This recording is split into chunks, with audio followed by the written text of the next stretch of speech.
You can see that the card that I've made here today, it looks like our image in the centre here is floating. That's because I've actually used acetate here to create the aperture. It's a really nice plain and simple card. I've created a frame with the newest of the nesting squares, and I've just cut that in a textured cardstock. So we've got the white on the white, which I think that makes that really clean and simple, and I really like that look. And I think the main thing I want to show you today is that although this is a DL design, a DL stencil and embossing folder, you don't have to be restricted to creating a DL card or project. So you can see here that I've created a square card, which is my favourite shape of card to use, but the card that I'll actually go through and demonstrate today will be a rectangle one. And I think also this would work if you used your nesting circles as well onto a square card, or even your ovals I think actually might work really nicely with this. So the techniques will be sort of transferable across, which is what I like to be able to do for you, because not everybody has everything. You may have run out of square card blanks, you may only have the rectangles, so I want you to be able to sort of transfer all the techniques across.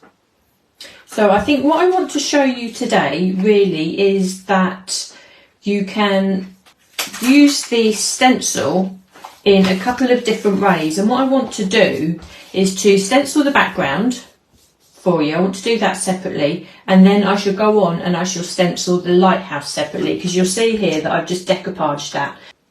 And I want to show you that you can just take elements from these stencils and cut them out. Although we don't have a die for the lighthouse, it's easy to fussy cut out and then sort of decoupage. You can see here that I've actually used 3D foam. Yeah, so that's what I want to show you to do. And also, you'll see this panel in the centre. I've actually used this part of the stencil, the wood panelling of the stencil, to create this. But this square panel here is actually wider than what the stencil can actually give you. Let me bring in the stencils to show you. No, the embossing folder actually will show you. So this is the embossing folder, and this is the image as a whole. You can see the panel here. This is, if you were to just stencil, emboss and die cut, this is the size of the panel that you have.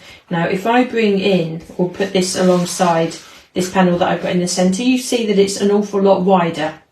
In fact, we've actually got another 2 of these panels on top of. So I want to show you how I went on to stack those stencils to create yourself a wider panel. And to say, once you know how to do this, the sky's the limit, and you can use it on a much larger card. So the card I want to make for you today is this shape. And I want to show you again how transferable this is across. And I think because of the shape of the lighthouse, it would work equally on a square, on a rectangle, on an oval, and I think also a circle. I'll show you here, this is what we're aiming to do. We're aiming to create ourselves a panel, or a larger area of the wood panelling, which is the background. So we're aiming to create a larger area of this background panelling that we can use to die cut. And you can see here, I've taken one of the nested stitched torn squares. I love this set, actually, you get so much for your money. And I've taken probably just the middle die, which would be the layer I've used on this card. And you can see if I were to die cut this panel out, I have that area available to die cut. And because we've got the knots on there too, I can sort of fussy cut and that, and I can choose where I want those knots to be. Now there's 2 different techniques to create the panel like this. There's this one where we're using purely the stencils on the peg system, but we also have another way which gives us a slightly different look. We don't have the knots on this one, but it does mean that we can also die cut ourselves a larger area. Now if you wanted to use a square larger than this, then obviously you would continue with these panels to fit the size of the background that you want to use. So So I want to show you the two different techniques on how I created both of these. And then, so let me show you probably the most straightforward way, which is this way, where we've got the two knots in different places here. So we can use our first stencil. We don't need to worry about the lighthouse. We're not stenciling the lighthouse at this stage. You could actually and then cut it out later, but I want to show you that you can stencil the lighthouse completely separately without having to worry about the rest of the design. So I'm simply going to use, I'm using cobblestones this time. I'll use cobblestones on this card, and this one is painted eggshell. So they're very, very similar. We start off with stencil 1.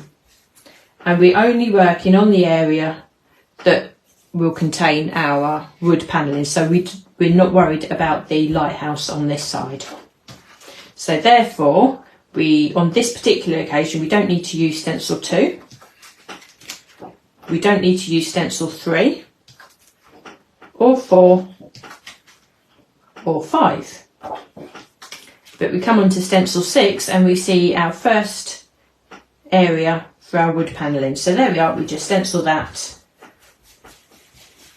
Now, I do want to keep this relatively light because although it's an accessory in the background, I don't want it to overpower the lighthouse that we'll put on a little bit later. So it really is just super quick, super simple stenciling with one colour. Again, I'm just doing this to show you the technique. Once you've got the technique, then obviously you can go to town and really put as much detail into this as you want. So stencil 8, let's say I've done 2 stencils there already. I'm on to stencil 8 and we're just building up this panel. Again, I'm ignoring the elements that are for the lighthouse just there. So we just stencil this across. It really is just really pale.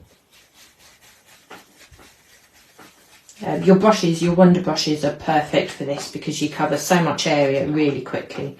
So stencil 9, again, we don't need this area. We just add that wood grain detail into the panel that we've just stenciled. You can just see how super quick this builds up. So stencil 10. It's our third panel.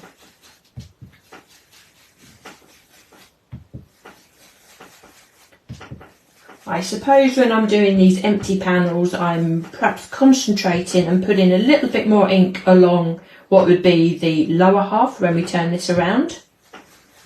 That just creates an element of shade, and I did cover that the other day. I did talk about that in my live on Tuesday. And you can see that's just slightly darker along there, just gives them just a bit of contrast. So now we have our last stencil. We just put that wood grain detailing in and also the detailing for the knot that we have sitting there. Okay. So you can see straight away how easy it is just to isolate and not worry about the lighthouse there. And you can use this panel now for any project at all. But that is just the extent of that, because if you was purely making this for a DL card, then that would be perfect. But we want to extend that. So I'm going to bring my stencils back to the starting position, and I'm going to turn my piece of artwork around. Now at this stage, what I need to think about doing is just flipping through my stencils and finding the stencil that will give me that last panel there, because if we're looking at the way that the panel is set up, we stenciled this panel first, this one second, and this one third. So I need to find this last panel in the stencils. So it will be stencils 10 and 11. Okay. What I want to do, I'm actually going to use stencil 10 because it's more open and it will show and demonstrate better. What I want to do is line up those stencils just like that. Can you see that I'm lining up this top line with this line here? So basically it allows me to position that stencil so that I can continue the panels onto the rest of the cardstock. So now I have that lined up, you can see that I'm holding the stencil and the cardstock together. Now I'm just going to hook that onto my pegs, and I know that that is in the perfect position. So what I can do now, I can secure my cardstock with the magnets, or if you don't have the ultimate one, you have the ultimate 2, you can use some low-tack tape. So I'm going to just reposition my stencils back to the beginning, and now what I can do is just re-stencil from this position. So I go back to stencil 1 and I stencil the background for my knot. Okay, we're not worrying about the lighthouse just here, so therefore we don't need to stencil with number 2 or 3 or 4 or 5. So we're on stencil 6, so we have our panel, and we can put our wood grain effect on there with stencil 7. And just like we did the first time round, we are only really going through and stenciling these panels again now. So we have panel 8,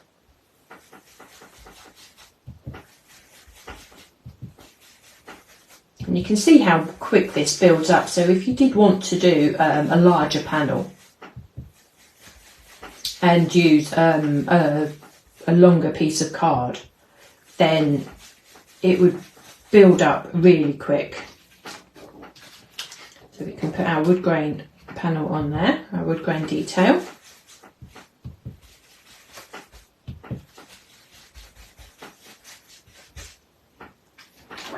Okay, now we have stencil number 10. Now this is a stencil that we use to line up the 2 areas. So once I've stenciled this and move it away, you will hopefully see that we have a complete square, well, say complete square panel, but we have double this width, which gives us a lot more area to play with and die cut with, and then starts taking us out of the realms of making a DL card. You can see there now how that has joined. So we come back in with our last stencil, stencil the knot. So there we are, you can see now that we have a much wider area, and we can take any of our die cuts to that within that area. So you can see, and you actually see the difference between the 2 colours here. And you can actually see the width that I've used. I should have just moved this one a little bit further when I stenciled the first lot.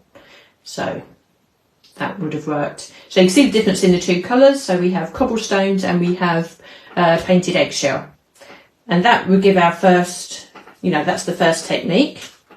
So the second way of doing this, if you want to do this and just carry on building, but you didn't actually really want to worry about the knot detail, so we have this section here, and I'm going to use the same piece of cardstock, and I'll just turn this over.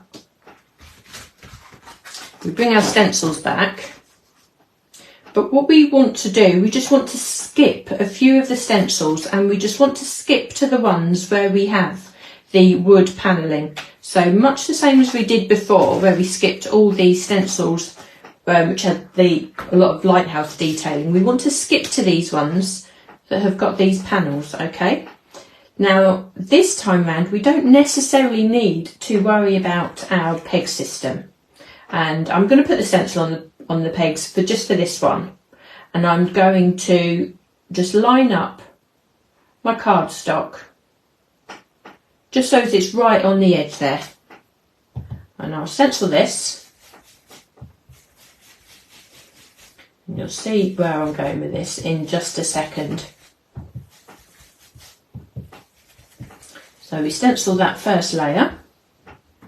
I'm going to move them out of the way slightly and just create myself a new working pile of stencils. And I'm going to stencil the wood grain. So that comes together really quick. So we have one panel. Now you could just leave it at that. You could stamp a sentiment on it, use it as a banner on your card, and that would be fantastic. Now I'm going to come in with stencil number 8. Obviously these two line up together because they are run alongside each other in the order of the stencils, which means I can still add that to my peg system. Okay, so we just stencil that in, much the same as we did before. And stencil 9, I can add the wood grain.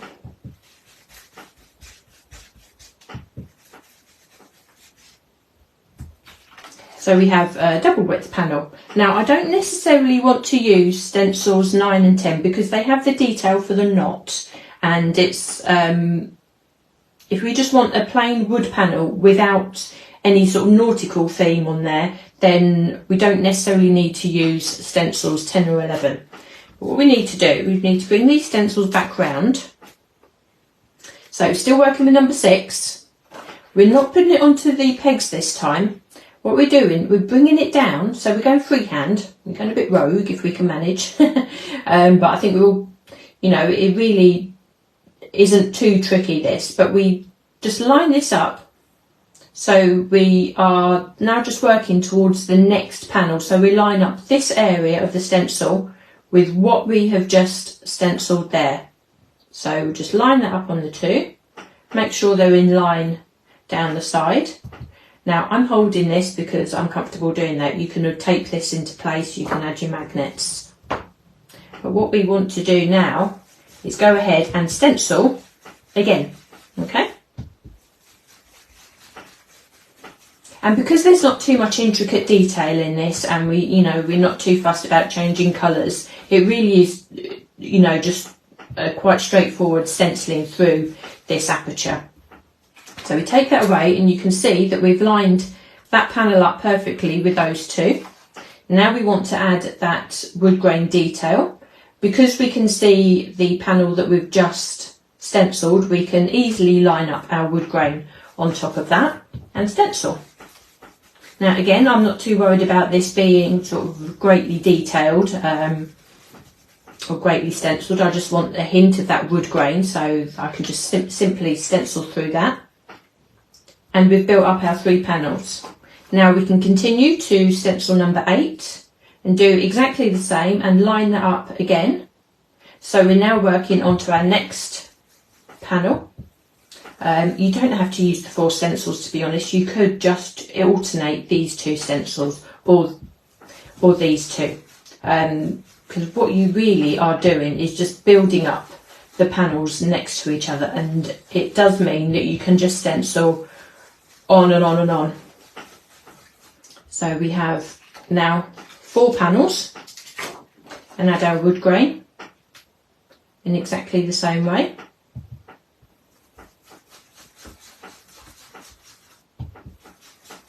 Okay, really simply.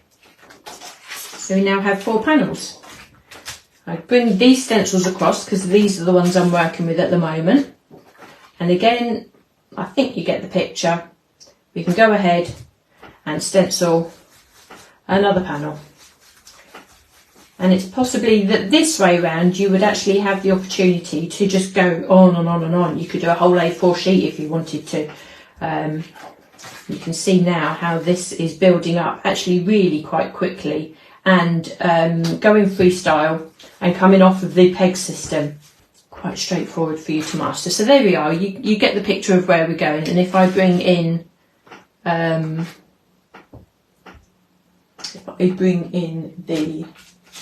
perhaps even bring in the die to show you where we're going with this.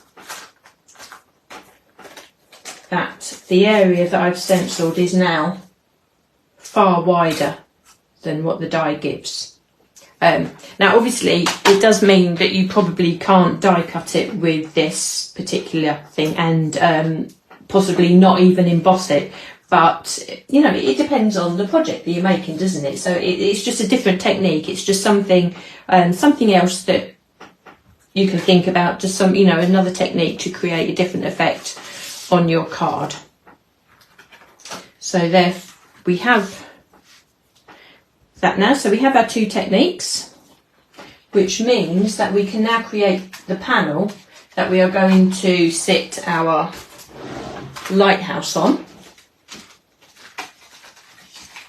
And because I'm using a rectangle, a 5x7 card this time, I'm actually going to be using the nested essential stitched rectangles to create my layer. And having already stenciled my lighthouse, this is the size layer that I want to go for. You can see that that fits perfectly on there. I can either use that, or I can use this side and use the knot. You could even die cut it that way, to be honest, couldn't you? You know, it gives you the options, or you could cross cut it so they go diagonally. Yeah, it just gives you the different options. So I'm just going to die cut that quickly. So there we are, we have our die cut panel. We've got the lovely stitch detail around the outside, so that's ready in a little bit to add our lighthouse onto. So next I want to show you how that we can just go about stenciling the lighthouse. So I bring in my other colours.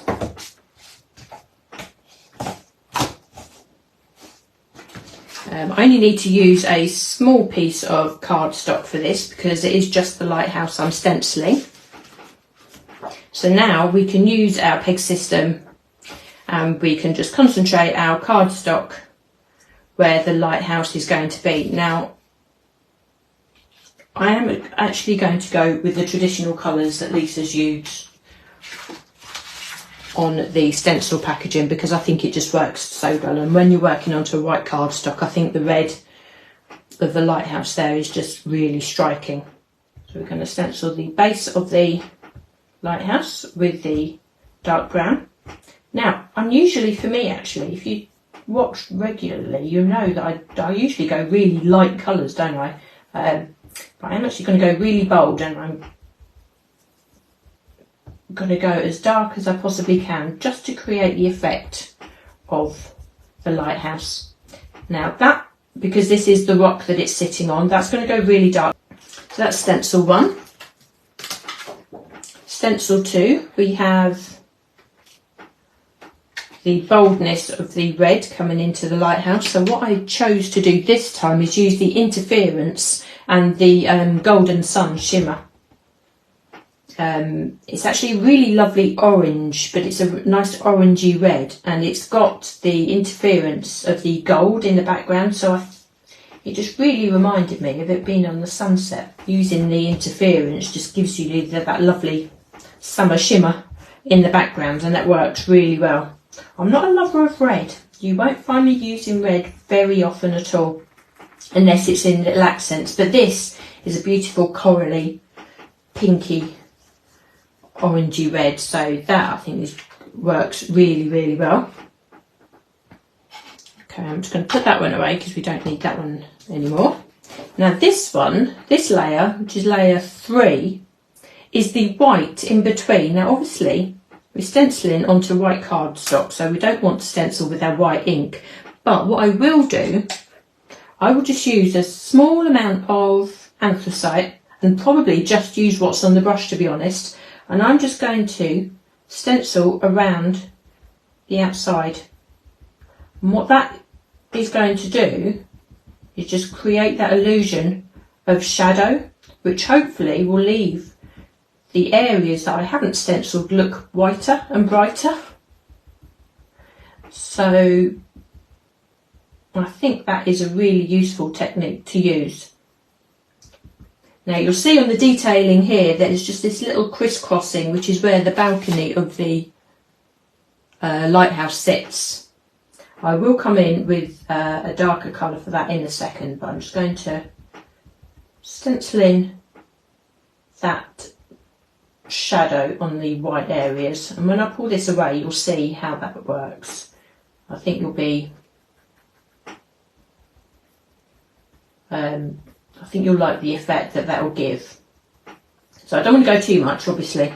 So that is enough, so really less is more on that. And I'm going to come in with my stencil brush. I should probably use a smaller one, but I'm just going to come in with a brown just on this area and just create that balcony with the brown. And you can see the shadow effect that the anthracite has given on there. So that's a really sort of a useful colour. It sort of goes against the grain, really, isn't it, really? If you want to create a white area, use a grey. It's a nifty little trick to remember to use. So now we have the windows, and I'm going to use a dark blue for these. Now this is what Lisa has put on the packaging. Red and blue and white obviously work so well together. And I'm going to go bold, so they are really definitely blue. And this is the deep ocean colour, so that's as blue as it can be. That sits really nicely on there. Now we're coming in with the details for the windows, and I'm just going to use just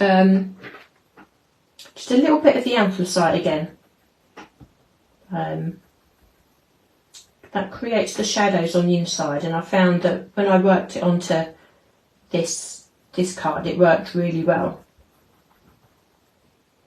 It would be worth experimenting using a yellow and perhaps a black or the blue with these to create a nice sort of sunny, warm glow from the windows as well. And obviously we've got the front door, we want that to be really, really black, so I'll put plenty of ink on there. You can see how that's come together really nicely. Now the rest of the stencils with regards to the lighthouse all relate to adding the wood panelling behind, and I don't think at this stage that this really needs it. So what you want to do is come right down to stencil 11 where we add the detailing for around the door. So that would be the last detail for the lighthouse to add, and I'm just going to use black for that because that will just really make that stand out. And we can just make sure that that is a real nice solid colour going on through there. Okay, so that's finished that lighthouse off really nicely, and if I turn that round, just how pretty is that? If I try and twist that to the light, I don't know if you can pick up the shimmer on from the interference, but it's definitely there. It gives a really nice sort of warm hue. Now obviously we can't die cut this because we don't have a die that separates it out, but because of the nature of the shape of it, it's so easy to fussy cut. So I'm going to get my scissors out. Now I'm not a fussy cutter at all. I don't usually have the patience for it, but I do when it's an image like this. So take away the card that I don't need, and I will do this in real time for you just so as you can see how simple it is. Now it's up to you whether you leave a white line around the outside or you actually cut close to the line that you've stenciled. It's completely personal preference, that.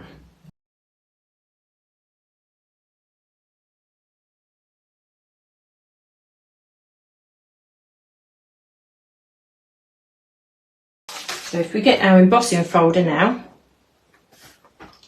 we can obviously line that up, and I'll just quickly run that through the machine. Okay. So we have our embossed lighthouse, which is really cute actually. Now if you wanted, there's nothing stopping you from actually doing the same with the little knot, and I've stenciled it and cut it out here, but if you were to put this through the through the embossing machine as well, an embossing folder, you could, there's no reason why you can't use this as a little embellishment and add that, you know, decoupage that onto a piece as well. You can either put it sort of like that, or it can even go on, you know, on this side. So you can create yourself your other little embellishment as well. So that's a really useful piece. And if you were to have stenciled using this technique, you'd have 2 knots to be able to cut out and play with as well. So this is our little embellishment that's going to sit on the front of our card. And before I start putting the card together, I just want to get this stamped up, and then I can move my Ultimate away. So you have your choice of sentiments that you want to use. When I'm making a simple card like this, I really do just like to stamp straight onto the embellishment. So I did keep that in mind when I chose the size of the rectangle that I was putting this onto. And I will just probably just stamp Happy Birthday on this one in particular.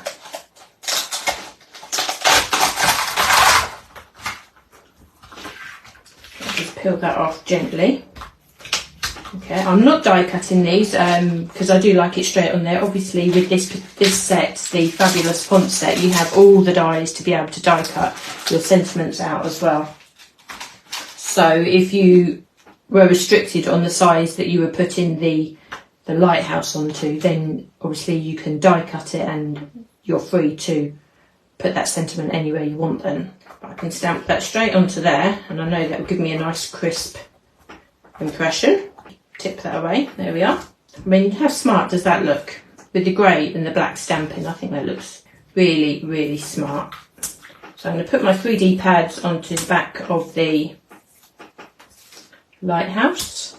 There we have our little topper to go onto the front of any card actually. I mean, whether you're making the card with the acetate like this or not, I mean, that's just a cute little topper for any card, isn't it?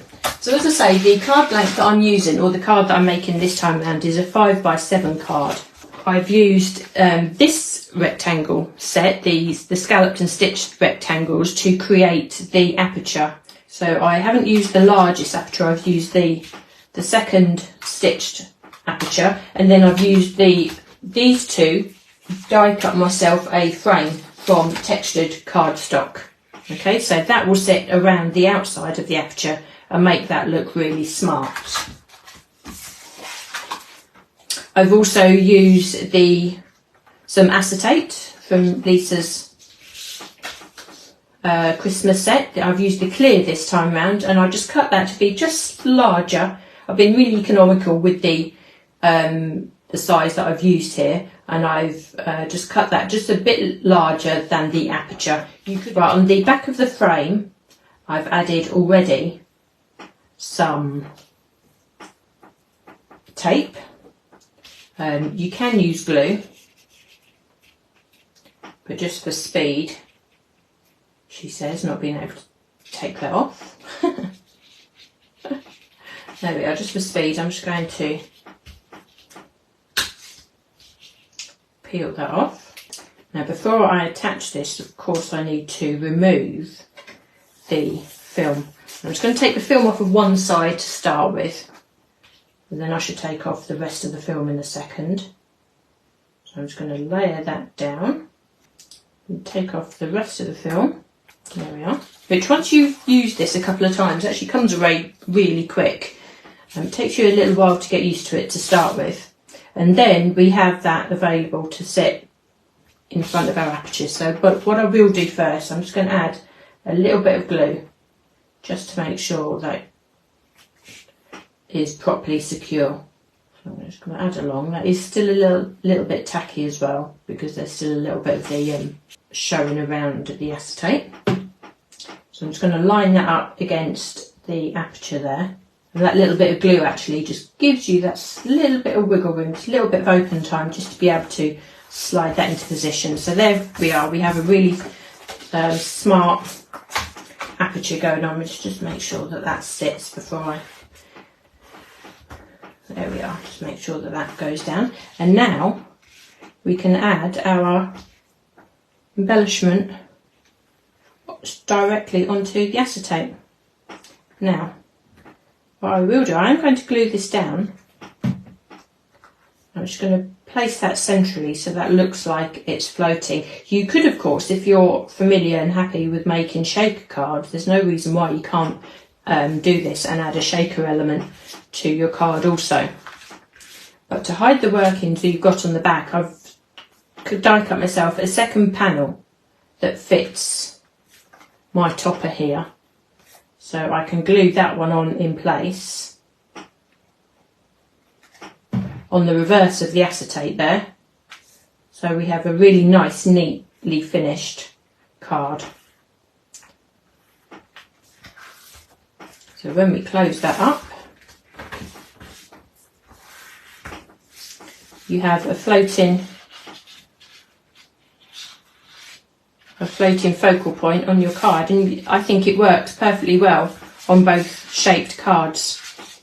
Let's open that up, and hopefully you can see that it would actually work really well on circle cards and oval cards as well. And now that we have the nesting dies for each of those, I think it really does open up those options, particularly if you think about using the stenciling techniques with the tropical flower panels as well. I think that would work really well. Yeah, so hopefully I've given you some just techniques. I know sort of they're clean and simple cards, but it's all about giving you different options and different ways to actually use your stencils and just making you think about them in slightly different ways. Thanks so much for joining me this week. I've loved creating the projects for you. Take care, and I'll speak to you soon. Bye.